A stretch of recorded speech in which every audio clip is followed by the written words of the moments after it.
Uyu mwaka wenda nk'iyindi myaka yindi, ikigaragara ni uko inzego zagaragayemo ruswa n'ubu nizo zikigaragaramo cyane.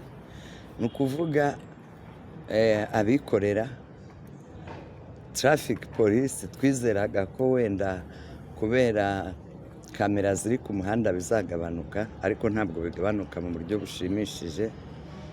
Hanyuma hakazana na Reg na wasake, nabyo bihoraho. Urabona ko hiyongereyemo na rura, nayo ubona ko yazamutse mu mashuri cyane cyane TVET. Usanga no muri local government, kandi muri local government cyane cyane biri muri serivisi z'ubutaka. Turacyabona ruswa mu nzego z'abikorera, imiterere yazo, umuntu nimba ari we utanga akazi, ni we washinze ikigo, ni we ugena uburyo abantu bagira, ariko kugira ngo atange akazi hakazamo ibyo bintu bya ruswa. Murabona bizacika gute? Ruswa mu bikorera izacika bigenze bite? Ntabwo mbizi sinzi uko yacika, keretse bonyine ubwabo bagize ubunyangamugayo. Ariko twebwe nka Transaparance International Rwanda chapter tubona ko mu bushake bwa politike leta igaragaza, kuko mwabibonye no mu bushakashatsi abantu bose bemera ko leta ifite ubushake bwa politike n'ingamba. Bikwiye kuva mu bakozi ba leta gusa bikajya no mu bikorera, kuko icyo tureba ni umuryango nyarwanda muri rusange. Leta rero ntabwo ikwiye kureba abakozi bayo gusa, n'abatari abakozi bayo ikwiye kubareba nk'umunyarwanda wese. Twese tugomba kugira politiki imwe tugenderaho. Niba twiyemeje ko politiki tugenderaho ari iyo kurwanya ruswa, biragomba kuba mu nzego zose, ntibigarukire muri leta gusa. Ubushakashatsi bugaragaje yuko abaturage bangana na 26% badashaka gutanga amakuru kuri ruswa ntoya igaragara hano. Transaparance International, impuruza ni iyihe kuri iki kibazo? Impuruza ni ukuvuga ubwa mbere hari imyumvire, wabonye n'impamvu batanga.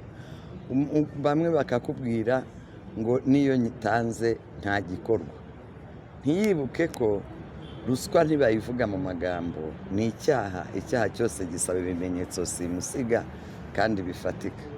Iyo rero rimwe kubona ibimenyetso bya ruswa ntabwo byoroha buri gihe.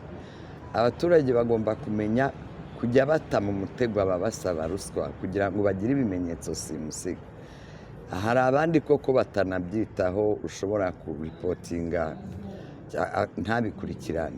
Ibyo rero bigaca abaturage intege. Abandi barakubwira ngo nagize ubwoba kuko bishobora kungiraho ingaruka, kandi ibyo nabyo koko birashoboka. Hakaba n'abakubwira ati sinari nzi urwego nabibwira. Hakaba n'abakubwira bati ndumva bitandera. Birasaba rero nk'uko twabivuze mu ngamba zikenewe, ko inzego zose nk'uko twazerekanye twese dufatanya tugakangurira abaturage kumva uruhare rwabo mu kurwanya ruswa. Barakurikiraho ikirera mu nyuma y'iriya report mwasize hanze, barakurikiraho ikintu byo kuri zinatanga ikizi report n'ubusanzwe zisohoka.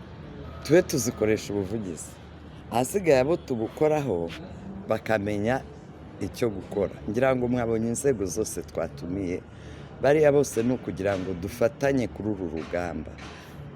Buriya hari abo dusanzwe dufatanya rwose, dufitanye ubufatanye bumwe bukomeye. Navuga urwego rw'umuvunyi, nkavuga ubugenzacyaha na polisi y'igihugu. Abo ngabo turafatanya n'ubundi buri gihe, ariko urabona ko hajemo n'izindi nzego nyinshi. Niba duhamagaye RDB, turashaka kugaragaza nyine kiriya kibazo cya private sector. Nibo babaha uburenganzira bwo gukora, nibo babakurikirana mu mikorere yabo, n'icyo bagishyiremo. Urabona ko twatumiye RPPA kuko nibo bemeza iby'amasoko ya leta. Urabona ko twatumiye na Minarok ubundi biri mu nshingano zayo kureberera abaturage, ariko ntabwo ari abantu twafatanyaga buri gihe kugira ngo bakurikirane kiriya kibazo, kuko mwabonye daso inshuro bagaruka kandi bari mu nzego za Minarok. Nicyo dushaka rero, kugira ngo twese dufatanye turubaka network, niko nabyita, mbuze ijambo ry'ikinyarwanda, turiho turashaka abafatanyarugamba ngo twese dufatanye kurwanya ruswa no gukangurira abaturage ububi bwayo no kuyibangisha.